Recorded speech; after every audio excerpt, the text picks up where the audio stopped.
What's up, wrestling fans, trading card collectors? Welcome to another episode of Wrestling with Cards. It's week 2 of our WrestleMania season special featuring each member of the Card Foundation. Today we've got Johnny. Here's Johnny. Johnny joins us to talk about an interesting way that he curates his PC, the structure, the time, and the effort that goes into creating the Card Foundation podcast, and a little bit here, a little bit there, a lot more that we talk about. So let's not wait anymore. Let's jump into our conversation with Johnny from the Card Foundation. What's up? Back with another week leading up to WrestleMania with Card Foundation for second week in a row. We've got Johnny. I'm not going to say your last name. A little bit of I don't know what the word I want to use is. How do you pronounce your last name? I say Tancredi. Okay. So we've got a little bit of a battle going on with the last name. It's like, are there two different versions of Doink, maybe? Is it that kind of thing? A little bit, yeah. So basically, depending on the family member that we speak to, some people would pronounce it more phonetically. So like that's how I pronounce it, like Tancredi, because it's easier to spell, I think. But half my family does Tancredi, so either way works for us. That's so strange that family within the same family, everybody's got different pronunciations. But and correct me if I'm wrong, but for the longest time, you guys pronounced. I feel like you pronounced the last name the same way for so many episodes, and then at some point, you guys started calling it something different. So I think Danny predominantly did the intros for us, so I would kind of just like piggyback off what he was saying. But then times he'd be like, "Why don't you intro this week? Mix it up," and I'd be like, "Okay," and then I'd say it, and it was like, "Whoa, that's different." Is this the whole debate, just like how to pronounce Don Russ? Exactly, I think so. Which Danny's completely wrong with that one. So me and Paul will always roast him on that. All right. So I was getting ready to say enough about the nonsense, but I actually like your guys' nonsense. We're going to talk about that in the content section. But welcome to the show. You've been on a long time ago, and and it wasn't just you. That's why I wanted to get you guys individually on, because I think each one of you individually brings something totally different to the table when it comes to the hobby, wrestling cards, what you guys do for content, what you do for community building. So starting off with you, because, last time when you and Paul were on, since Danny, of course, big timed us and didn't show up for the virtual card show during the pandemic. We're going to start with the origin story, just in case, I'm sure people have heard this on your show and other platforms possibly, but it's probably been a while. So to kind of refresh everybody's memory, when and how did you get into the hobby to begin with? So, like most people, I started collecting as a kid.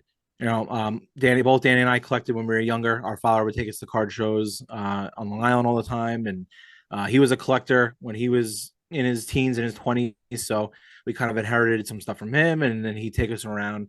But like a lot of people, also as we got older, it kind of died out a little bit and went through high school and college and weren't as collecting as much. I think I always collected something, whether it was trading cards or T-shirts or hats or whatever. And I always felt like I needed to have something to kind of collect into research and stuff like that. And then I would say probably around 2015, a buddy of mine had moved. So we get to his new place and we're unpacking some boxes, and out comes the childhood cards. So I was like, wow, we haven't seen cards in a while. So we're kind of flipping through binders and stuff. And it really got the itch going again. And that's when I was like, you know what? Let's dive back in. Let's see what the hobby looks like now. So that was, I would say, like 2015. So it's been, I guess, almost 8 years now where I've been like fully, head on. Doesn't seem like 2015 was 8 years ago, does it? I know that's wild. So, and we'll talk about, because I know you guys are, focusing on your story, your journey, and your PC on this episode. And I know you also dabble in other things that are not wrestling. We'll get into that in a moment. But what got you into the actual, not wrestling cards quite yet, but just wrestling in general? When did that start? Same thing as a child, or was that more later on? Yep. So as a kid, so actually, I'm 4 years older than Danny, but Danny was the one that got me into it. So when Danny it was like, I guess around 97 or so. So Danny was like 4 years old at the time. He would always ask to put on like whatever wrestling was on TV. So at the time it was like a lot of WCW Saturday Night on TBS. That was always like a thing. Yep. And whenever we would see wrestling on TV, he was like just obsessed with it.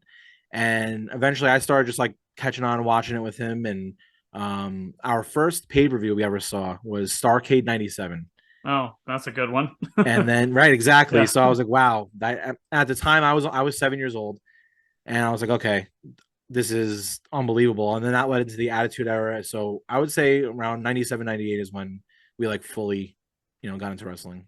Going back to WCW Saturday Night, isn't it odd that back then we could turn that on and it was like, this is amazing. It's a jobber in a squash match. And now, like, people's attention span is so short that they're like, if it's not a 5-star match, I don't want anything to do with it.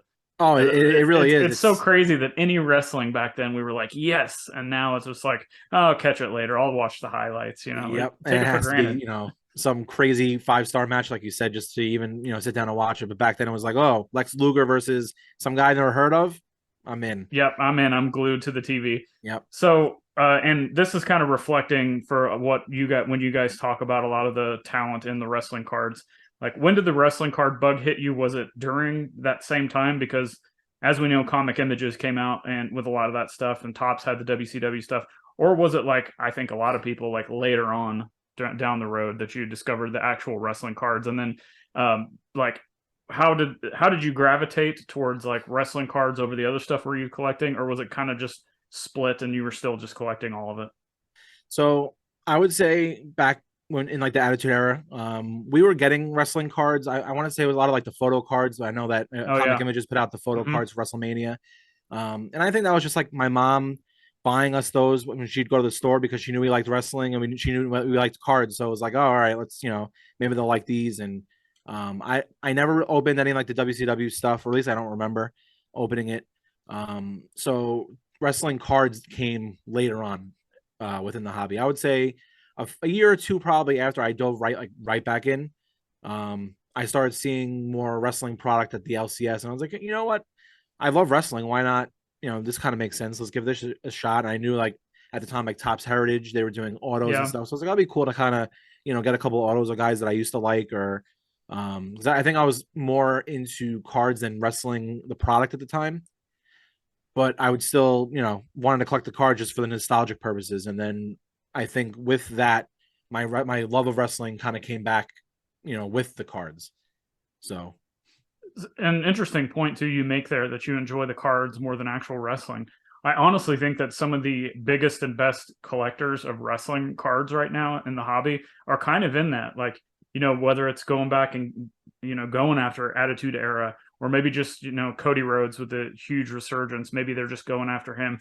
But I feel like a lot of the collectors spend more time in their cards than they do actually watching wrestling, which is interesting. Like, well, what do you have an opinion on that? yeah, I mean, then that's kind of how I was. I remember a lot of the sets I was collecting had like NXT guys, and I never saw NXT, never really even heard about it. And Danny was very into NXT, so he would be like, "Oh, this guy is this guy, and he came from here, and he was from another indie," and I'd be like, "Wow, this is all, completely foreign to me. I'm just looking for Right. Undertaker cards or Stone Yeah. Cold cards." And then that got me into watching more of the NXT product and introduced me to that, and then it kind of spiraled from there. But um, it's kind of interesting because I would say Danny got me back into wrestling, or got me into wrestling, and then kind of got me back into wrestling, whatever it Through, was, 10, 12 years later, 15 years later. somewhat through the cards, possibly. Oh yeah, it Like was the way definitely that through you the just now cards. broke it down. Yeah. So you're into sports, you're into wrestling, kind of collecting everything. Like, what are you currently after? Because I have to say, like, listening to what you're collecting on the podcast, like, I almost can't keep up with it. So now I've got to ask you if you can keep up with your own PC that you're talking about, because it seems like Yeah. you're putting this set together and then you're going after this guy. And there's nothing wrong with that, of course, but I would like to kind of get into the thought process, because I think as kind of a overarching hobby thing right now, people seem to, especially with the ultra modern stuff. We saw a lot of people would collect a lot of stuff from Topps, but then Panini came out and it was like, okay, well, I'm going to sell all this stuff to get this, and then the next release would come out, and they would like, okay, well, I don't want the Panini Prism stuff anymore. I want the next Panini product. And I don't know if you've seen that also, but it seems like that just hop into the next thing, to the next thing. And I think it's kind of hard sometimes, if you're going to keep doing that, for people to focus on the PC that they truly want. And I'm not saying that that's you, because clearly, Right. like you've and the Michael Conforto collection, is that still a thing? That's Like still a thing. Yeah. that's awesome. So let's hear all about, like, what's your main stuff right now, and then maybe what's kind of been kicked to the side, and what's the thought process behind all that, and we can just kind of bounce off as we're going. Yeah. So in terms of wrestling right now, I'm more of a set collector than an individual wrestler collector, I would say. So I'm definitely the first year AEW stuff from Upper Deck. Mm-hmm. I did a base set of that. I did the gold parallel set. I did a full canvas set. Now I'm working on the finisher parallels. So, and that I'm taking my time with. They're super rare, and Mm-hmm. they're not the easiest to come by. And I mean, there's a few I pick up on eBay every now and then, but I'm not actively like buying 5 or 10 of them a week. I It's bet you kind of just, I bet you get some deals on a few of them because people don't notice yep. because there's very subtle differences. At card shows, I've seen that where like people have them in their common bins because they just think it just looks like a common. Yeah. So I picked up some from that. So that's with AEW. That's really first year AEW. That's where I'm at with that. 2020 Finest is a set that I recently started picking back up. I love the set.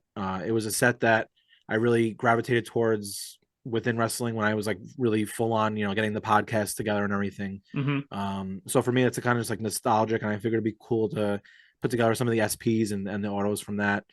Panini Select, I'm doing the ringside set, and my thought process there was just, they're 2 per hobby box, so they're not, super common. But I'm not chasing, gold out of 10 refractors that are gonna, Are you just doing the base set on the Yep. ringside, or okay? Yep.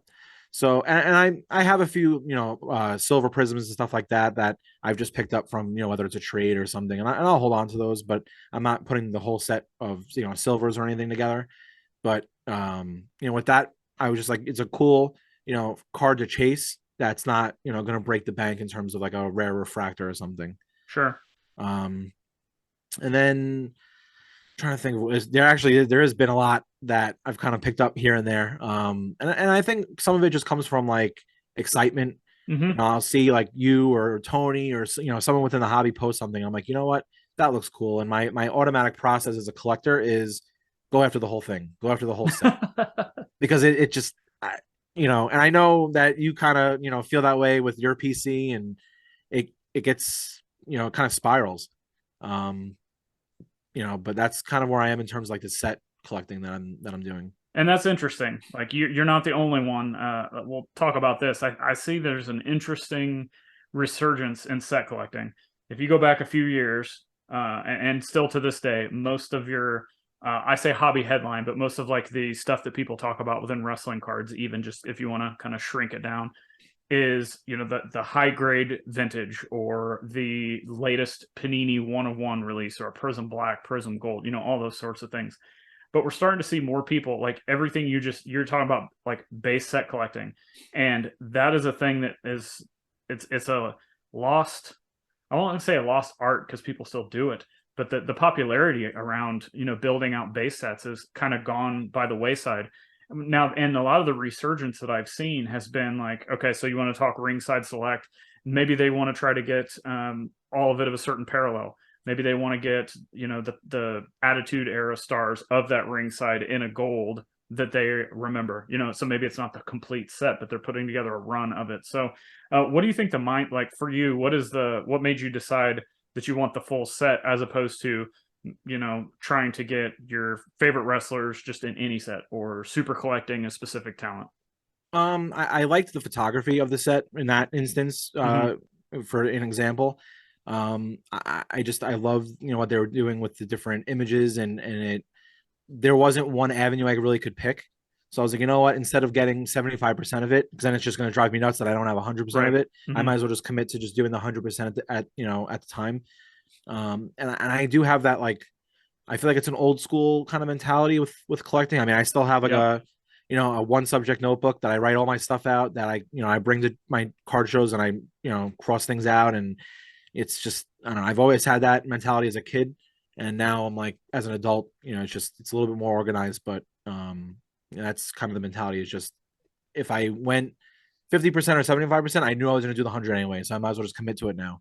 Right. Yeah. There's nothing, whatever process works for you and whatever you're enjoying doing. And that kind of leads me to my next question within set collecting is, I think that a lot of people perceive any cards, whether it's, sports, wrestling, whatever, they perceive the cards as, well, if I'm not getting this at below comps, and I'm not thinking for the future of the potential of making money on this thing, then I shouldn't buy it. I shouldn't have it. but here you're base set collecting, having fun putting it together.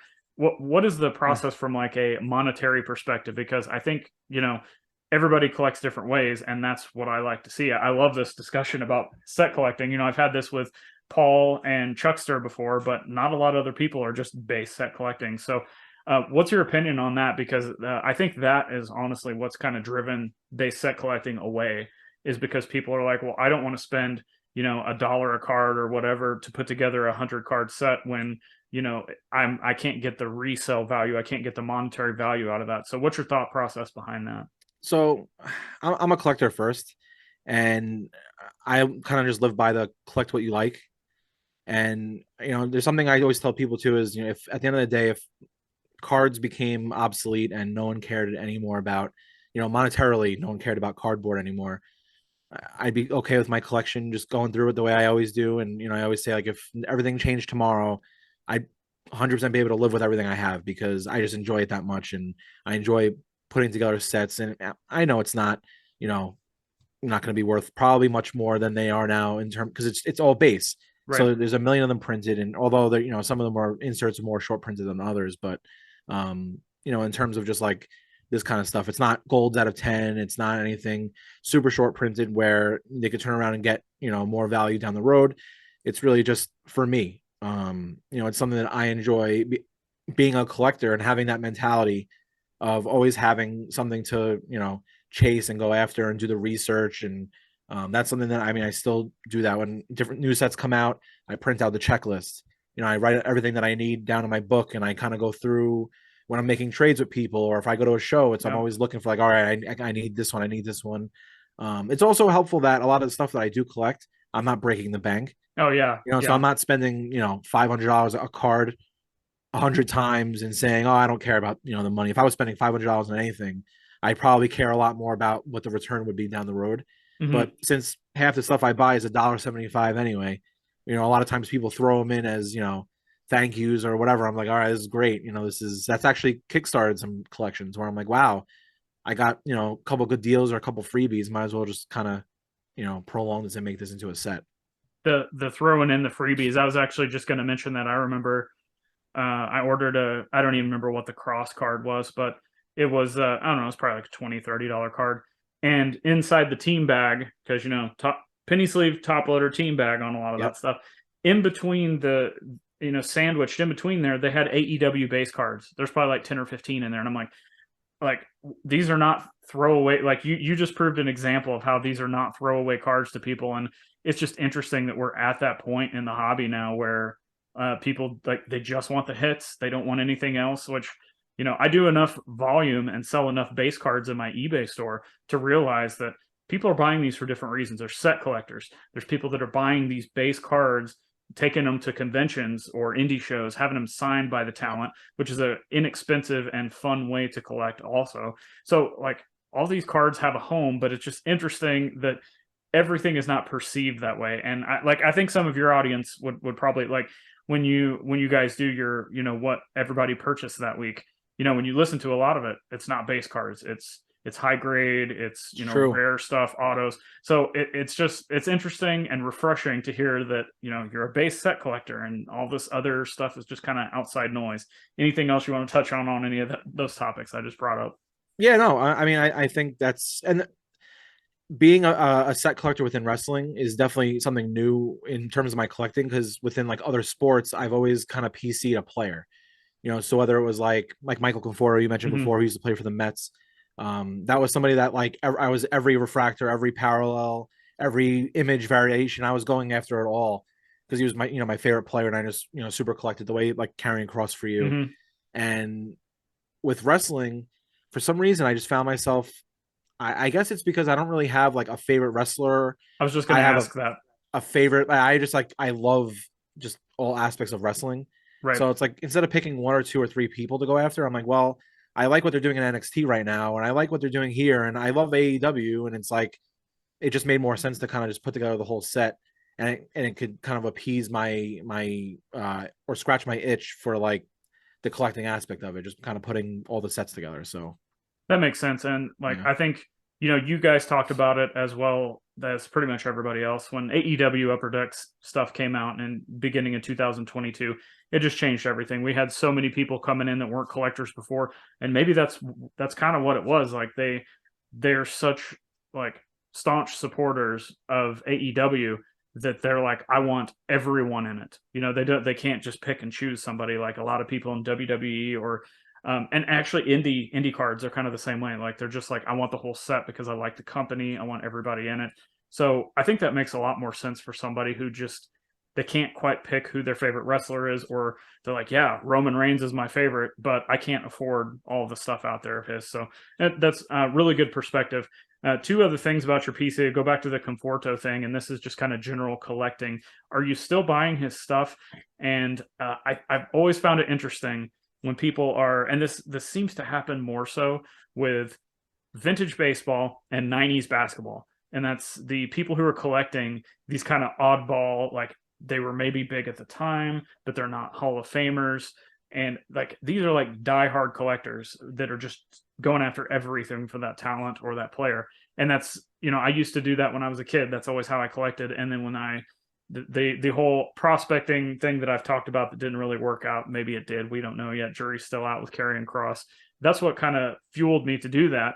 And then I would hear these other collectors that are collecting these cards that many people, you know, here we are again, considering them junk because they're not $1,000 cards, Hall of Famers, any of that. And that actually inspired, like hearing their excitement of the way that they collect that actually inspired me to go even more towards the super collecting aspect. So how are you still buying cards for him? And kind of just walk through your mental process about why you continue to do that, even though, you know, maybe he's not a Hall of Famer. Maybe he's not going to have that $2,000, $3,000 card that, you know, shows up in a golden auction or something.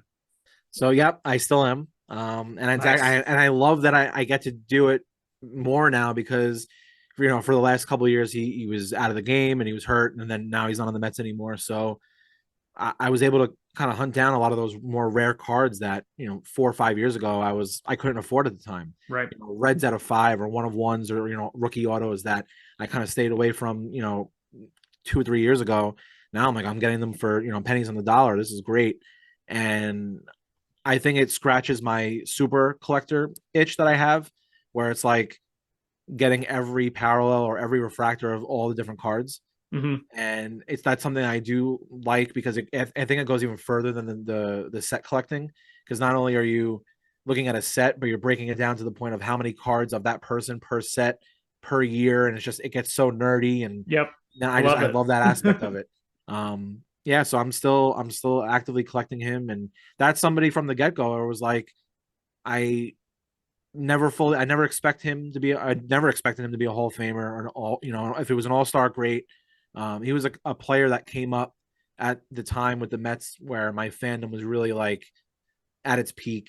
You know, they were you know, they're still a good team, but they were just starting to get good.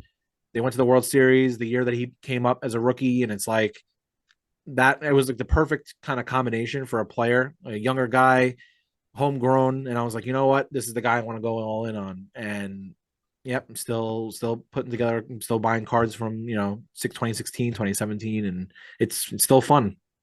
Maybe it's a good representation, you lay it out that way, of like it, you know, we always talk about connection and cards and what they do with that. And so that not only represents a moment in time where your fandom really started kicking off for the team, but also maybe it's a different way to kind of like not necessarily be a team collector, but you're getting to collect the stuff from the player of the team that you're still a fan of. Does that make sense? Right. No, that's what it was. Yep, basically. So you got all this stuff going on. How does actually two questions? Sorry, let me go back to the Conforto thing. You guys on your podcast, you know, you'll be talking about what people are buying, what you're buying, you know, high sales, just hobby general stuff, and you're mixing, like you'll hear baseball, basketball, football, TCG, wrestling, and it seems like the community that you guys have built and like the audience has kind of accepted that. Whereas I've noticed a lot of times if I start talking about that stuff, like a lot of people just don't care. Like they just want to hear wrestling. Is there any kind of disconnect that you've seen between like sports card world, wrestling card world, the collectors of both? Like it's kind of a weird thing. And I just want to get your opinion on it. It's certainly separate. It's frustrating being a fan of both.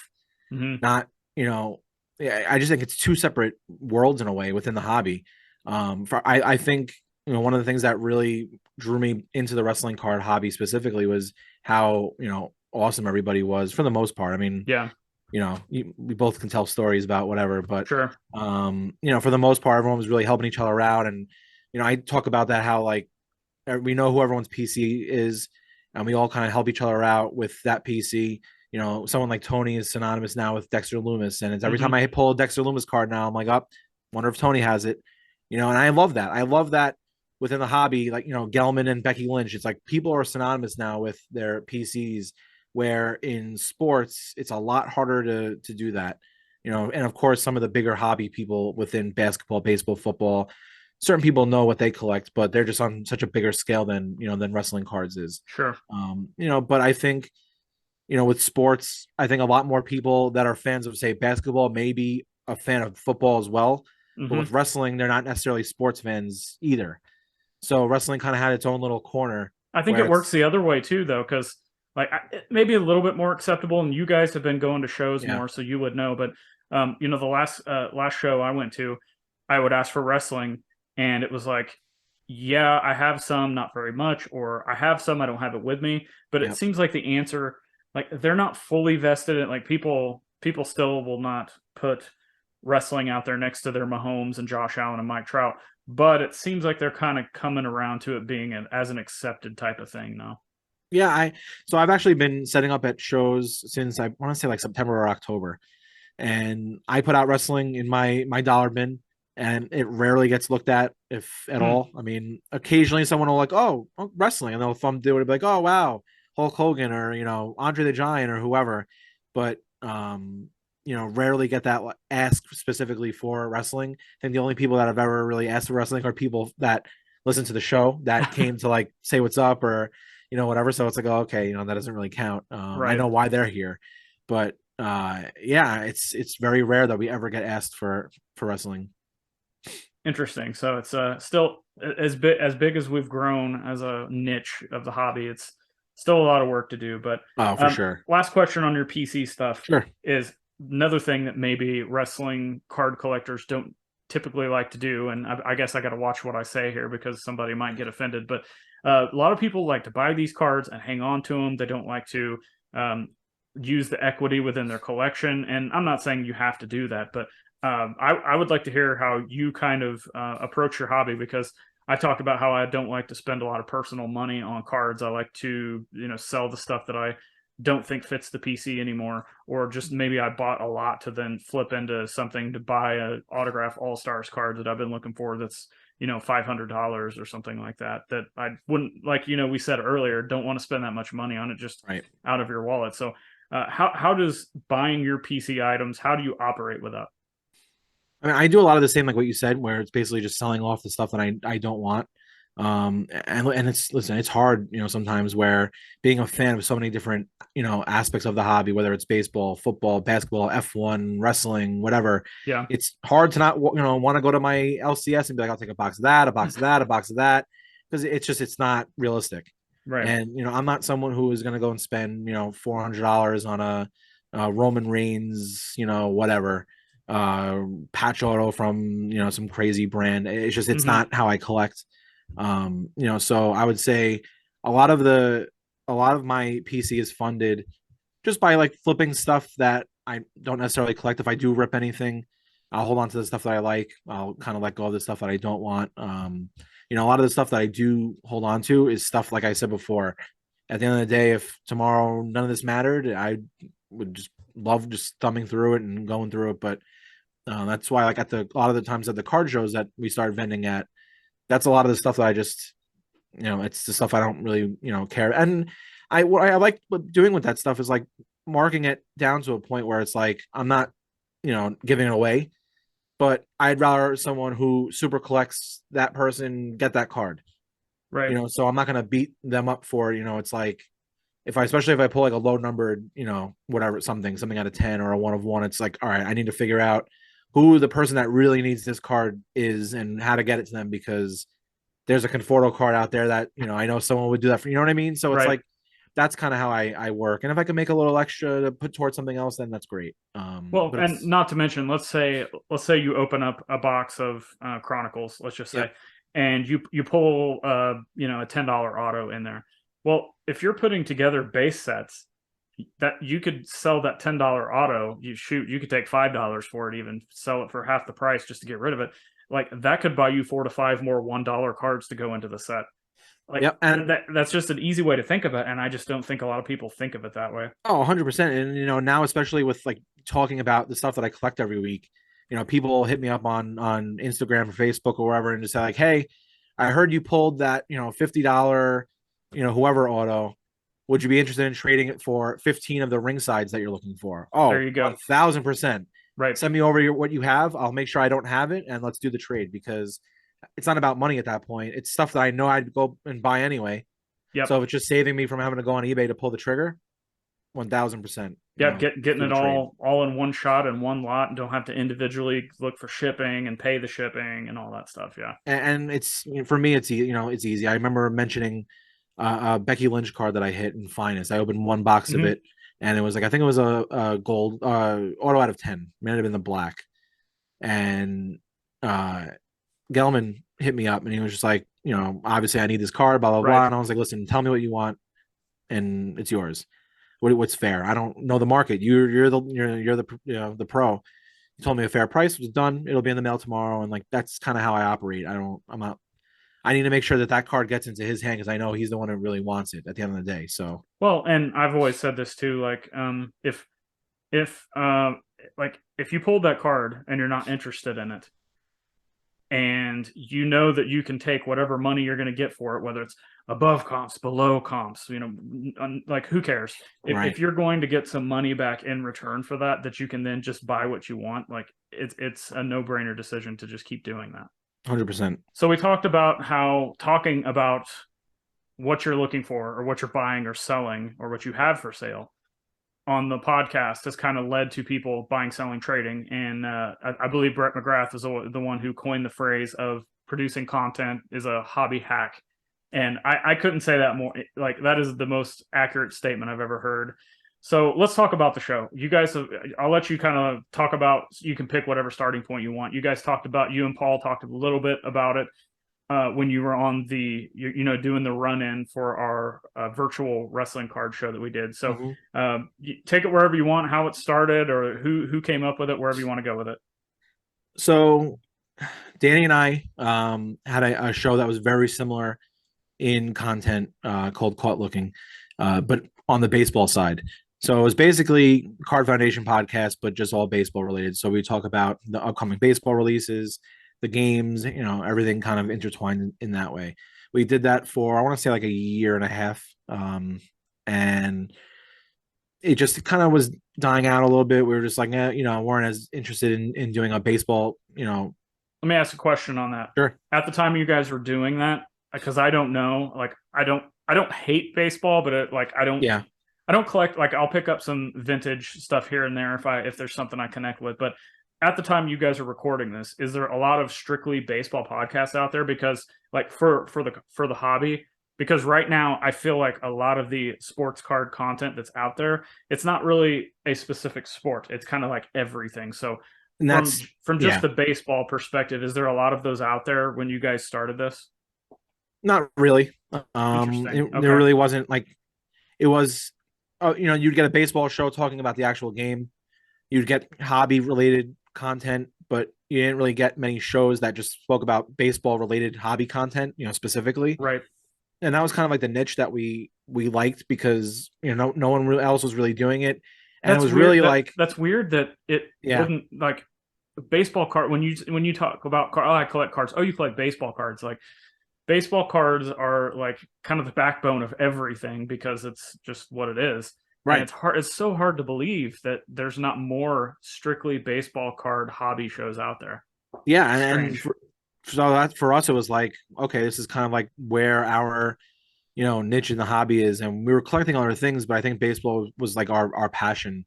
And we met a lot of cool people just by doing the show and promoting it and whatever. But and at the time we were still wrestling fans, and keeping up with like the major wrestling figure podcast stuff, and we were into that. And um, so Paul is friendly with or his best friend is Brian Myers from childhood, and Brian was a fan of our show, the Cult Looking Show. We had kind of gone back and forth just by speaking about major pod stuff, and he'd be like, oh, he loves the Mets and loves baseball, so he kind of found our stuff, and he turned Paul onto Cult Looking, and then that eventually spiraled into, well, you're not doing Cult Looking anymore. What about possibly doing like a wrestling show in the same vein as the Cult Looking Show? So Danny and I kind of played around. They were like, we're not really doing the baseball thing anymore. Why not give that a shot? Because there really isn't a lot of hobby related, hobby specific wrestling content out there. Mm-hmm. So eventually we did that. We did, I think, 2 episodes, and then that's when Paul was like, all right, I kind of want to be a part of this. Do you guys care about adding a third man? And we were like, you know what? Yeah. I mean, at the time we were talking all the time anyway, sending each other stuff and whatever. So it was like, it made sense. So like, let's give this a shot. We'll see if we like the way that the 3 goes, and we've been kind of going ever since. It's interesting that you guys start off wanting to make a podcast about one of the biggest sports in this country, and it doesn't take off. But then you start wrestling, which is the most niche of niche things within a hobby, and it just takes off. I don't know. I don't know either. I think it was just like a right place, right time kind of thing. Yeah. And it's a smaller community, so For sure. I think it was definitely easier to kind of figure out who everybody was, and kind of link up with all the different people within, like people like you and Tony, especially Tony in the beginning. Mm-hmm. I would say like early on he was, he kind of found the show and was like, all right, you guys are, you're in with us. This is, the hobby, this is what the wrestling card hobby is, basically all the content creators within it. And started telling us about, who everyone is. And it was just kind of went from there. I was going to say, like, even to this day, when you want to try to find wrestling card content, there's not much out there. Like there's you, there's me, Tony, a couple other guys doing their own thing. And then you've got guys like Brett or Shane, who will definitely wrestling card heavy on their shows, but it's not strictly wrestling cards. And we've had people out there that are like, oh, I'm going to start a podcast. I'm going to start a YouTube channel. I'm going to start a blog. And they just, like, it never gets off the ground. And we're going to talk about the difficulties of creating content in a minute, but it's just, it's still mind blowing that you can build a community within wrestling cards and not necessarily baseball. I think that just speaks to like the diehardness of wrestling fans in general. And 1,000%. It makes so much more sense that there are it's niche within a niche. Mm-hmm. Shows. It makes so much more sense that there's maybe 4 or 5 wrestling card hobby related podcasts, and maybe not one in baseball. Right. Because it's so nichey, like you said. But it's something that I never even really thought to look into until the Card Foundation stuff started coming about, and we started doing research, and that's how I found your show, because I was like, oh, Wrestling with Cards would be a great name for a show. And then I was like, well, that's taken. It's taken. And I'm like, let's check it out. And then that's how I started checking that out, because I'm like, oh, not only is it taken, but this is what I wanted to do. Like, this is it, and that was kind of it. But I think it's great though, because everybody I just named that is doing content, like everybody's doing something different. So I'll just let you kind of take the reins. Like, when you started the show, like, did you have a format in mind, and what was kind of the goal that you wanted to do when starting the show? So I knew our realm was going to be more modern. The 3 of us are just modern collectors. Sure. Vintage is just, I haven't been collecting this stuff for 25 years. And to be honest with you, there are guys that they make content and it's great. So why try to even go down that, that lane? So I figured with the modern stuff, it's really where our, wheelhouse was. It's what we were collecting. We were actively buying it. We were actively, talking about it amongst ourselves, and really in the hobby in that lane. Let's focus on that lane, right? And touch on the modern stuff, and maybe bring people in that are experts, like a Tony, who has been in the hobby for 30 years. I can't replicate that on a microphone, the knowledge he's learned in the last 30 years collecting this stuff. So I'm not even going to try. Right. And I think that's what has kind of made the show, reputable in the sense of we're not really pretending to be something we're not within our own hobby. Mm-hmm. I don't have any Wrestling All Stars cards in my collection. Well, and the other thing I'll touch on real quick on that is like, what's the point? Like, going back to the set collecting, going for full circle here. That's one of my favorite sets of all time for just numerous reasons, and I'm trying to get them all autographed, as many as possible, getting them slabbed, blah blah blah. But the fact is, if you're not really interested in them, what's the point talk about them? Like, 100%. And you don't have to trash them. You don't have to say they're good or bad. It's just right. If you don't have an interesting talking point to say something about them, which you guys have, you guys will bring it up when it's necessary. Right. But what's the point in talking about them if you either don't know or don't have any interest? So I don't think there's anything wrong with that. Like, you guys have found your thing. Like, you and Adam, like, you guys are really pushing the modern, and I think that's what we need. We need people talking about the latest releases, talking about the odds within boxes, and since you guys break, like, your experience with that. And there's enough people that can talk about the stuff that's come out in the past 20 years, but we need more people talking about newer stuff too, I think, like, with respect to the old stuff, because like you guys have said numerous times, like, you don't hate the older stuff. It's just maybe you didn't grow up watching them. Maybe you just don't like the card set for one reason or another, and that's okay. Like, just, you know what I'm saying? Like, right. There's nothing wrong with that. Oh, and that's exactly how we feel. There's stuff that came out in the late 80s, early 90s that I'll look it up and I respect it, and I find myself looking, researching it, but it's not really in my collecting wheelhouse. So I leave it for the people that that are collecting that stuff. Sure. And it's just with the modern stuff, I think what really helped with all this is Panini and putting out cards in the wrestling card hobby now that are highlighting some of the older guys, which I don't think Topps did that well over the last few years. Right. So now it's like, so a kid pulls a Terry Funk card. Well, it's like, well, who's Terry Funk?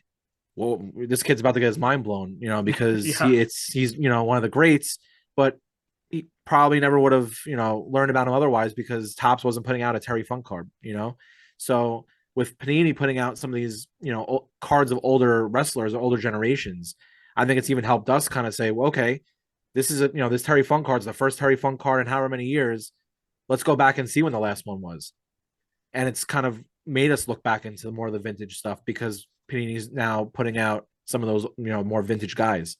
I think it works the other way too. I think you see a bunch of the people who, stopped watching wrestling in 1990. Yeah. And anybody before that, whether it's, Brutus Beefcake, Jimmy Snuka, Coco Beware, like whoever it is they like, maybe all of a sudden Panini puts them in, on auto set or a Legends set or something like that. So it's I think just Panini's completely changed the game, all for pretty much the good of the entire wrestling card hobby, of just kind of getting off topic here.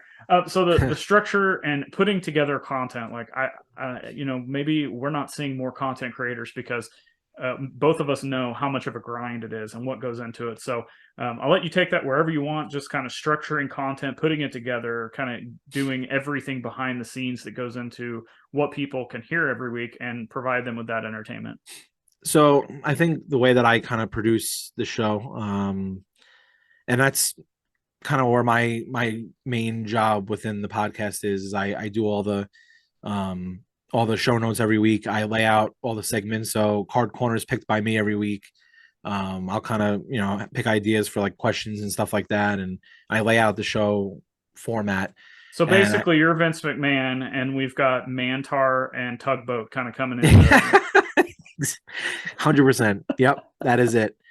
So, so basically I think I get a lot of my ideas from, other content creators. Sure. And just as a fan, I'm listening to a lot of other stuff throughout the week and I'm like, oh, that's kind of an interesting question. Maybe it was a baseball related question, but I could spin this, into wrestling, or absolutely, this is kind of a cool topic for discussion, or this is, relevant now with, say, Fanatics buying Topps or something. It's like, okay, we do have to talk about this because it's relevant.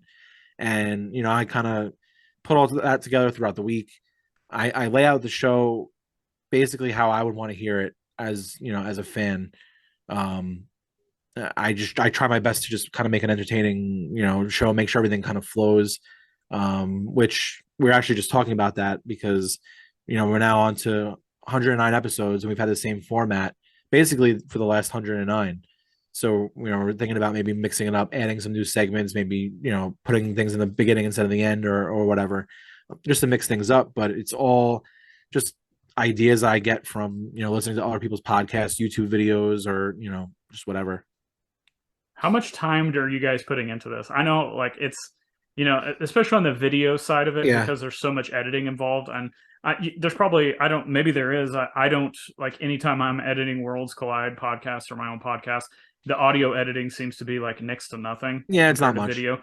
But I just think people like maybe just don't get how much time effort goes into putting content out for people. Yeah, I mean, I probably spend more time. I know I spend more time, producing the show than Danny does editing it, in terms of the audio, because usually he'll be the one that edits the audio, puts everything together, and then sends it out. Okay, so he's a step above Mantar then, because he's actually maybe he's more like a Pat Patterson or something like Yes, that. Okay, so he's he's still on screen, working. but he's kind Okay. of behind Okay. the scenes as well. Okay, so I'll have Yeah. to retract my original statement about Mantar. Yeah, he's a Gerald Briscoe. Oh, that's a good one too. Yeah, that's So, good. yeah, I'm spending, I mean, just to write out everything out, make sure everything's coherent and everything. I'm at least an hour and a half, 2 hours on the night of the show, just making sure, like, okay, I have a question we haven't answered yet. Here's rookie talk. Make sure we check the spreadsheet. Make sure we haven't done this topic yet. Lay out all the bullet points. Did I miss anything in the news? Going on social media, making sure I didn't miss any big stories that might have hit, Sure. or a bigger card that might have been pulled that sold on eBay, wherever the case is. Kind of putting all that together. The actual recording is give or take a little bit longer than the actual show. Usually do like a little bit of pre-production in the beginning, talk about whatever, a little bit at the end, and then just the actual show in the middle. And then it's a lot of the bonus content that I'm doing. Yeah. So for like our Patreon members, I'm doing an extra show now every month, which is about 30 to 45 minutes of just straight up hobby talk. Danny does a similar one where it's more about like investment style and different people to invest in. And there's social media. I mean, we get DMs all the time, so it's answering that stuff, making sure everybody gets satisfied with their comments and everything they make. Mm-hmm. So it's a weekly process. Yeah, it's something I wanted you to touch on as a Yeah. fellow content creator that I just don't think people understand how. And speaking of that, you mentioned Patreon. You guys have built this community, because I'm in the Facebook group and I see everything that's going on, and it's everything from funny memes and jokes to people helping each other out, people buying, selling, trading, the bonus content, like you said. So, like, how have you guys have successfully built this awesome community around the podcast? And a lot of people can't do that. So, like, how did you guys do it? What's your secret? I think just I don't know. It really is right just place, right time again. I don't know. Yeah, no, I think it's making sure that like the people that are in the community are all there for the same reasons or the right reasons. I think we got lucky where a lot of the people that subscribe to the Patreon content happen to just be like these great collectors that want to help out the community and to build something. Mm-hmm. And I think if it was me, Danny, and Paul, pushing and pushing and pushing to make this community, and then all of a sudden it's like, well, we're just here to buy, sell, trade. Like, we don't really care about, who's PCing what or whatever. Then it's not going to work. Now, that's not on our end. That's right. kind of just like the people that happen to be there. It just so happens that the people that want to support it that way are, heavily into the hobby, which it worked for us because we are too. So it was like all like-minded people. And that's why when we wanted to bring in some of the, quote unquote experts that could help, because like, for instance, like someone like Tony, where I was like, sure. if there's a vintage question, I may not be able to answer that. I know Tony probably will. Let's, so now people just go to him or comment to him. And I love that about our community. I love hearing like, so-and-so did a trade with so-and-so, or so-and-so and so-and-so are doing a YouTube thing, or so-and-so's on someone else's, podcast. I love hearing about that stuff. Yeah. And it's interesting that, everything is there in that group, because it's like you said, like once they get into the group and they just start communicating and posting and all these things, like it almost like takes you guys out of the equation occasionally, because like the group is just working and Yeah. talking and amongst themselves, and then all of a sudden you guys jump in with like, okay, here's a live stream, let's get, and the community can engage with you guys. So I just think it's awesome that what you guys have built around the podcast, and that people are just having fun doing it. Yeah, and it was one of the things that really like brought it home for me where, so there were 3 guys that are in our Patreon group that are from across the pond. So that was kind of a joke that, we became friendly with some of these guys from England. We'd always, joke about being from across the pond and do the whole shtick on the show. But there were these 3 guys that didn't know each other before joining the Patreon group. And I think 2 of them actually live like 10 minutes away from each other.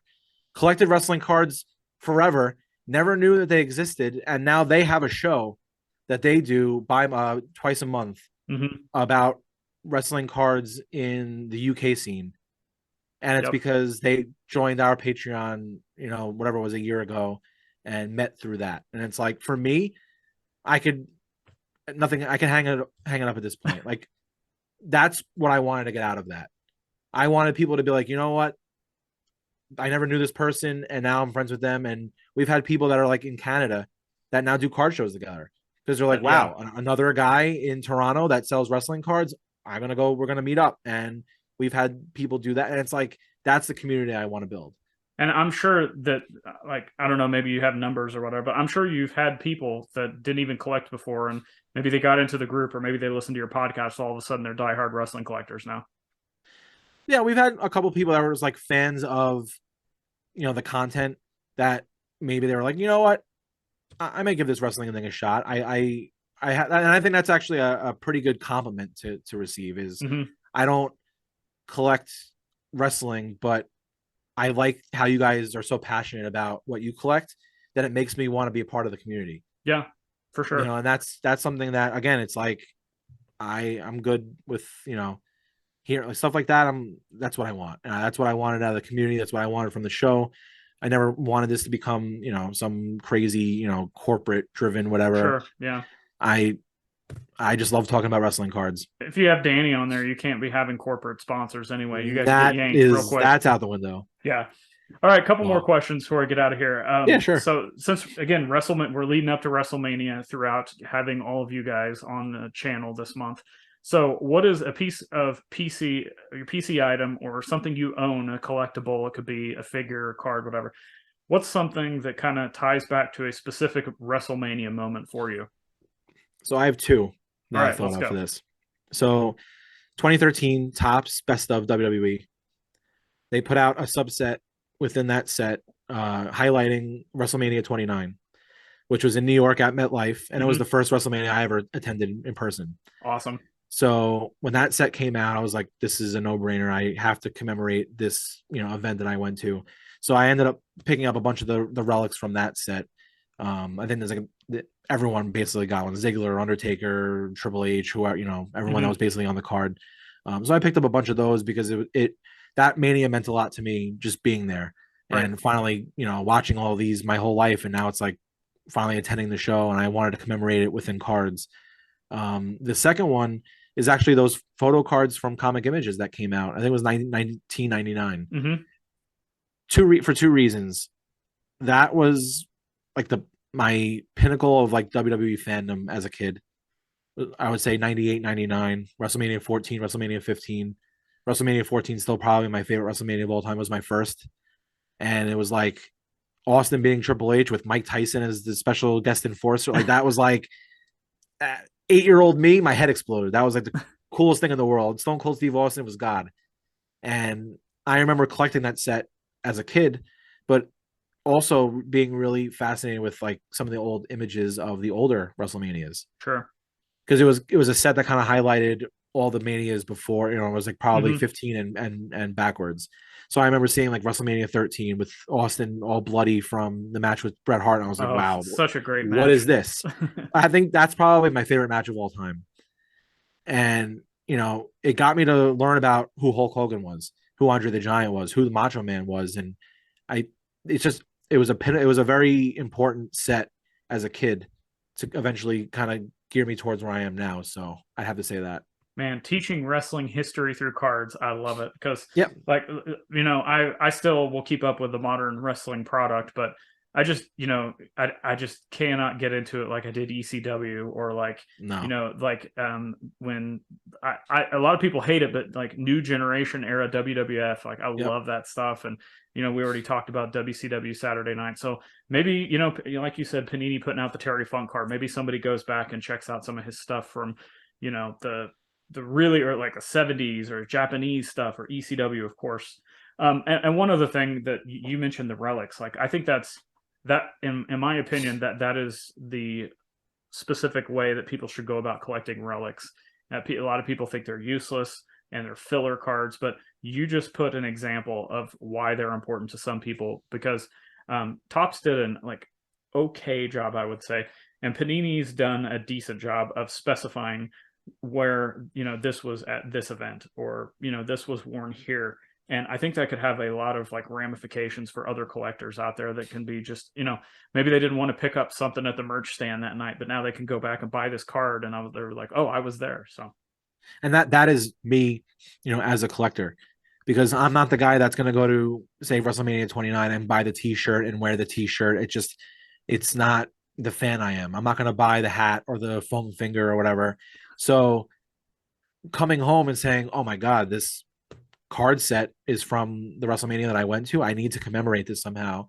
And I think it's so important within wrestling, because so many things in wrestling history are event specific, location specific. It's like WrestleMania 14, Boston Garden. I'll never forget that. Right. I don't know why.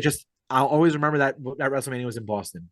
It's the WrestleManias that were in Texas and the stadiums, and it's just the Garden, especially being a New Yorker and having Madison Square Garden. It's like, I think it's so important to have those, relics that commemorate a specific event from a specific time, because like you said, it's, some people don't want, the souvenir booklet or the cup, but they collect cards, and this is a way for them to honor that. Not to mention, if you're picking up the cards, I can almost guarantee you probably picked up some of those at a fraction of the cost of what a dumb t-shirt would cost you. Oh, without a doubt. Yeah. So just kind of closing out here, what's some kind of, and you can, again, take this whatever direction you want, what's some parting words you have for the wrestling card collecting community as a whole? So one thing I say to, everybody, wrestling card community or otherwise, is just to make sure you always collect what you like.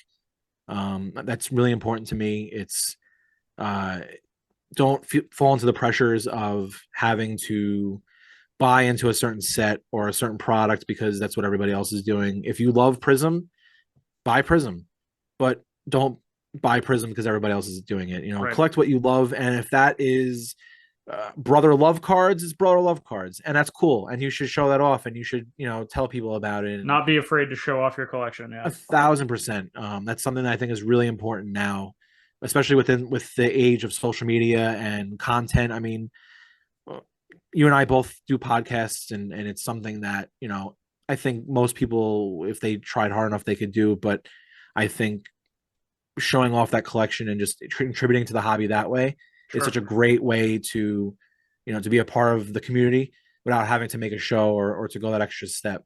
Right. And just kind of supporting different content creators like us. I think it's so important, not only for me to promote my show, but to help promote your show, help to promote someone like Tony, Gelman's Twitter page or his Instagram page, where it's just hobby awareness. Well, and within promoting, like you guys going back to your Patreon group, I think promoting the own community members within segments of your podcast, like that's important, because that means you're giving them the time of day to show them that, hey, you guys are just as important as we are doing this show. We're gonna talk about your collection or what you bought. I think that's, and 100%, that's exactly where I wanted to go with when we do like the Patreon purchases of the week. Right. Nobody wants to hear about the 3 Topps Finest 2020 autos I picked up for $5 each every week, and then that be it. Right. I love hearing about what everyone else is buying. Same. Mm-hmm. Because it also helps me, it influences me, and it inspires me to maybe say, oh, you know what?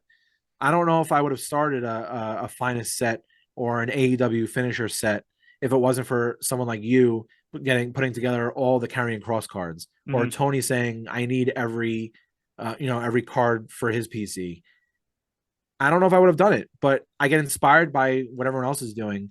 And it's like, okay, I gotta find someone. I gotta, I gotta find a Becky Lynch like Del. I gotta do it because I gotta scratch that itch. Right. And I love highlighting that, making sure everybody kind of gets their little, little piece. So, all right, Johnny, thank you for your time today, and let everybody know where they can find you. Any additional podcast information, anything you got coming up, just floor's yours. Sure.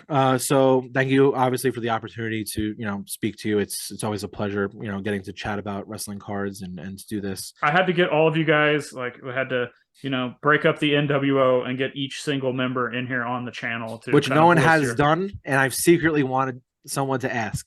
Well, here you are. The three of us are just so different. Mm-hmm. We collect different things. We're different people. So I think a lot of that does get lost sometimes with the comedic aspect of the show or, whatever. Which is important also. But right. And we're just different collectors. We're just different people. So it's cool to, get my story out and to talk about, some of the nerdier stuff. But yeah, so Card Foundation podcast every Thursday, new episodes, wherever you get your podcasts, all the different platforms. We're on Instagram at Filth Bomb Wrestling. We're on Twitter at Card Found Pod, I think it is now. So, well, again, thank you for your time, and just keep having fun. We'll get you on here again, hopefully down the road, and enjoy WrestleMania. Yep, same to you. Thank you. Have a good one.